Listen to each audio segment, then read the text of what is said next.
Hi guys, this is Zizi here from Backgammon Coaching, and today we've got episode number 33 of Position of the Day. As you already know, a few weeks earlier we launched another course. This time it was 9-hour video course which is for advanced players. So if you are a player from 5 to 12, let's say, this course will be definitely beneficial for you. And let me give you reasons why. One of the reasons why. Today's position is is on a topic whether you should leave the 5-point anchor or not. So leaving 5-point anchor is a very discussed topic, right? I mean, in general, leaving the anchor is a very discussed topic, very much discussed topic. And well, there are just some things you need to know. Of course, I'm not gonna reveal everything because, well, I just recorded the course on it and there is like 20-minute video on why you should leave the 5-point anchor and when you should not leave it. But today we're gonna look at this position, if this is the case, whether you should leave it or not. So pause the video if you wanna think about this, as I'm gonna share the explanation. So in this 5-4 position, it is correct to leave the anchor. It is correct to play 20-11 right now. First of all, let's just describe what we see. We see that we are 5 pips up before the roll already. So after the roll, it's gonna be 14 pips after the roll. Then what we can see is that we are already developed, opponent isn't. Now, I'm just doing one thing, what I'm always criticizing, right? I'm describing the position. But here, I want to put a big pressure and a lot of context to how the position looks because the future will come from it. So, what is important and what you may notice based on these things, based on these like fundamental details, if we say, is that if we run right now, what is our future? There is one term I'm gonna use here, and that's powerful hits. That's what opponent is missing here. Powerful hits. We are leaving the anchor, and opponent doesn't have powerful hits. What it means? Well, it means that if he rolls like 6-1, 6-3, 3-1, which are supposed to be his like best rolls, right? Well, we are still very much alive.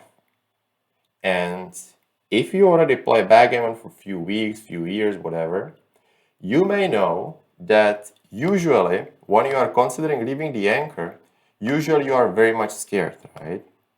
Usually you are very much scared. So if you leave the anchor, you're gonna expose yourself and opponent can just crush you immediately. This is how the position most of the time looks like. Yeah. Most of the time, but opponent can just kill you when you leave the 5-point or 4-point anchor. Although it's not the case here. In this case, first of all, as I said, opponent doesn't have powerful hits. Second of all, we are up in the race. That's not telling us almost anything, except it will help the future again. Where would the future go? How does it look if we escape and if we don't? Well, thanks to the race, what we know is like if we manage to escape, we will be in a very good shape, right? Because, well, we are 14 pips up after the roll. So if we manage to escape, we will get ourselves a pretty good advantage, right? At the same time, we are not risking, I don't want to say almost anything, but we are not risking much in this position when we leave the anchor because, as mentioned, opponent doesn't have powerful hits. So this is our future if we leave the anchor, which is now pretty good. And this is like the story, what we understand when we should do so. On the other hand, if we would have chosen to play 8-4, 6-7-2, for example, just building the board, never touching the 5-point anchor, well, we're gonna get in trouble. Of course, here we can see it's not that big of a mistake. But if we keep doing that, if we, let's say, keep getting 5-4 rolls and we keep doing that mistake, well, then it's gonna become a huge blunder, you know. So again, it's about the idea. If we just stay there forever, we're gonna get trapped and we're not gonna be in a good shape. So it's time to leave now. Further conditions mentioned. So hope this is clear. This is just one position, one example. Hope I gave you some points you can at least follow. If you want to see more, if you want to understand these positions more in some other examples as well, make sure to check out the Vimeo link, which I put down to the description below.